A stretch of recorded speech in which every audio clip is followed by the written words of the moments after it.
Hello there and welcome. I'm Ole Brøgger, and if you're new here, I really hope I'll earn your subscription today.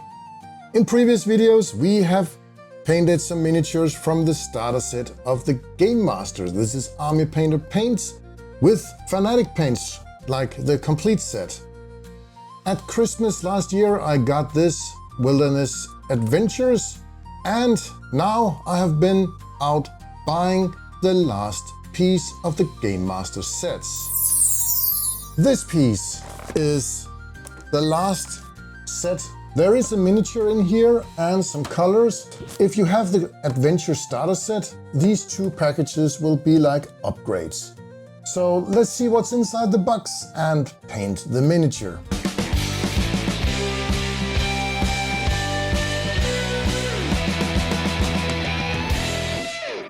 This is the Wandering Monsters role-playing paint set from the Gamemasters, made by the Army Painter. And let's see what's inside the box. We have the painting guide. This is the general guide that always comes with the set. And then we have the Wandering Monsters, how to paint.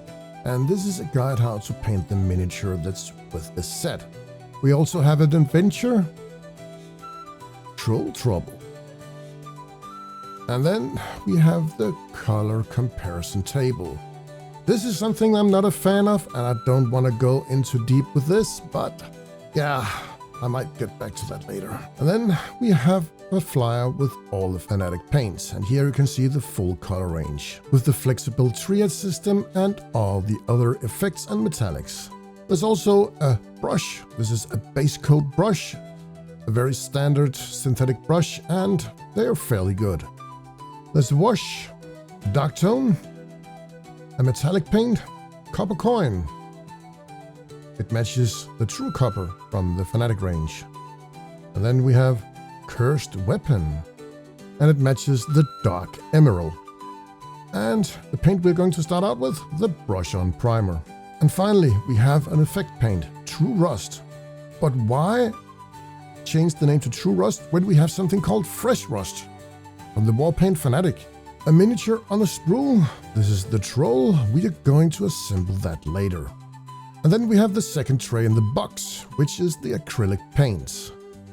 First paint with a weird name, Phantasmal Illusion. Glowing Inferno is the equivalent of the Fanatic range, and I don't know why this name is so difficult for me to pronounce.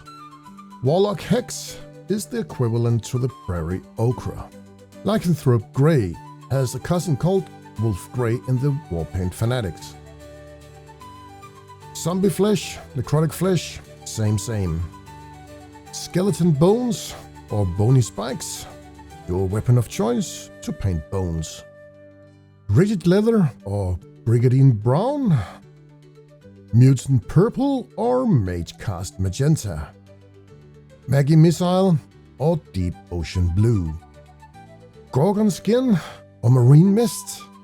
And finally, we have the Dungeon Fungus, which is the same as Mullet Berry. And then we have to assemble the troll. I'll just snap everything out of the sprue, cleaning it up with a sanding stick and my X-Acto knife. And then we have to put everything together. And this is very easy to assemble. It just snaps together and it stays there with a press fit. Now to the brush on primer. And for this, and to speed up the process, I'm using a very large dry brush. I want to go over this with primer twice, and the first layer I thinned down with a lot of water so it could run into all the cavities. And then the second layer would give a perfect coverage. And now we can start the ugly face with some zombie flesh. And that was actually what the paint guide that came with set told me to do. But I thought the color was a bit too bright for the skin. I decided to use this Warlord Hex instead. And I think this tone is a lot better for the base color of the skin. It will also enhance the effects of the shadow areas. I'll use the Dungeon Fungus for the abscess. And the scars on the troll, it's looking very nasty, and this is a very good base color for the depth in these abscesses. And I might as well do the tongue at the same time. And now we can go back to the zombie flesh and use that as a highlight on the skin. I have thinned it down a lot with water so it will have some sort of transparent effect so you still can see the ochre color in the bottom of it. And then I will just make some touch-ups with the dungeon fungus. And I followed up painting the gums and teeth around the mouth. The rigid leather will be used for the back and the wooden parts. Skeleton bones for the skull around his neck, and the little thing with horns around his waist. And for the horns, I mixed up some of the brown color into the skeleton bones. I needed a light beige color so the horns wouldn't look like the rest of the skull. I also used the skeleton bones for his eyes. I needed some more yellowish color, so I brought out the phantasmal illusion, and then I started to mix colors. I really started to mix and blend colors on this. There was so many options and it just got totally over my head. Usually I just paint a miniature to get it fast on the table. And I actually started out doing the same thing with this troll in mind. But the more I painted this troll, it just got to me and I really loved the details and all about this miniature. So I thought maybe I should do something extra to make this look good. The rest of this video, me painting this troll, will be a mix of all the colors and I will definitely use all of them included in this set. I will try to show my wet palette at the same time so you can get an idea of which colors I'm using. And I think this mutant purple will be perfect for the scarf around his waist. And why not on the pants on this leg that's hanging out of the bag. And then the blending started again. I wanted it a nice pale color for the sleeve of the shirt that's hanging out of the bag. And then I just noticed there's also the leg of a horse. I didn't even see that until now. So we better give that another color. It was tough for me to make a decision what to use this lichened rope gray for, but I thought maybe I could use it like glow effect on the blisters on the troll. I also want a reddish, blushing, rash effect around all the blisters, like the troll just scratched them until they bled. And for that I watered down the dungeon fungus a lot, so there was almost no pigment left on the brush. I also used the same effect in his face. For the base of the hair, I want a very dark reddish purplish color, so I mixed the rigid leather with the dungeon fungus to get this reddish brown effect. We still need to cover a lot of colors, so here is the Maggie missile. I will use that as a highlight base for the hair. And to make the glow effect in the blisters to pop a bit more, I decided to use the Gorgon skin. I'll just put in some tiny dots in each blister to make the illusion of something that is wet. We also got some metallics in this set, and we have this cursed weapon, which is a greenish metallic paint. It's very dark and I think it's a bit weird color to use for his shackles, but why not? Let's try it out and see what happens. And here is a little tip for you. During this paint session, I have used a natural hairbrush. This is a size 3 from Artis Opus. I never use this brush for metallic paints, speed paints, or washes, or even effect paints. And this will make the lifetime of your brush very short. This is not good because they are very expensive. Always use a synthetic brush for metallics, speed paints, contrast paints, and effect paints, even washes. The metallic parts of the hammer will get this copper coin. And again, I did the same mistake using my very expensive brush on this metallic paint. I never put metallic paints on my wet palette. I even remember to put it in my silicone fidget popper. But yes, I did it again. I put metallic paints on my very expensive brush. And why not do the same mistake again with this effect paint? I will put some true rust on top of the metallic paints, my very expensive brush. Just don't do it. The base will also need some color. I want it to have a muddy look, so I will base color it with the rigid leather.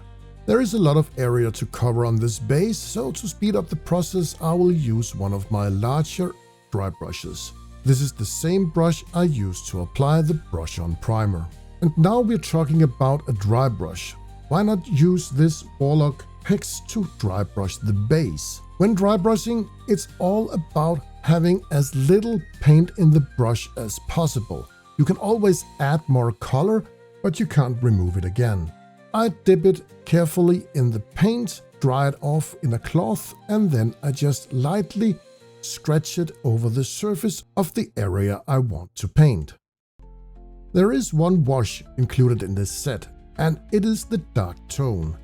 It is one of my favorite colors from the Army Painter washes. I'll just cover it generously all over the model and let it flow into all the cavities to make some very nice and dark shadows.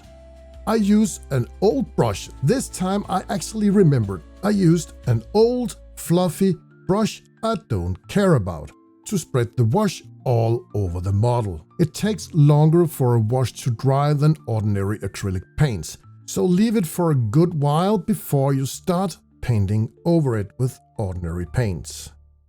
It was kinda late at night, so I just left it and returned to paint it the morning after. When using a wash, it will dull all the colors down a tone. And this is one of the favorite parts of painting a miniature, at least in my opinion. I laid out some colors on my wet palette, and now it's time to bring back some vibrancy into the colors of this troll. And of course, making some highlights and paint some details. I mixed up a lot of colors, painting small details into the cavities, making yellow eyes on the troll, and I thought maybe purple in some of the blisters could work. And some more red stuff and rashes around the blisters.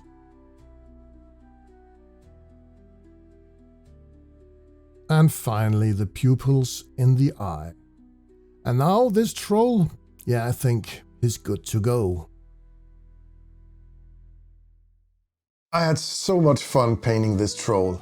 And usually I only spend maximum 1 hour on average painting miniatures because I just want them fast on the table and I want a decent result. But this time I just got carried away. I spent 5 hours painting this troll and I just loved blending the colors, making some transitions, making it more nasty in the blisters, and I really loved it. But this was also a challenge for me because I was limited to using only the colors in this set. Yeah, I know that hack down there, I cheated a bit, but I used one of the orange colors from the starter set.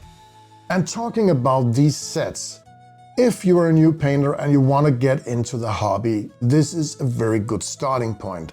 Start with the adventure starter, and then if you get hooked, and I promise you will, upgrade to one of these or maybe both of them, and you will have a great paint collection. And these paints are great. It's the Fanatic paints. The only thing I have to say about these paints is that the Army Painter renamed them. And maybe they did an okay thing renaming them on this specific paints, but I would prefer that they just kept the names from the Fanatic set, and maybe that naming wouldn't be relevant for this specific miniature that's in the box, but at least you have the translation table if you want to go stock up on these paints. But let's have a closer look on how this troll turned out.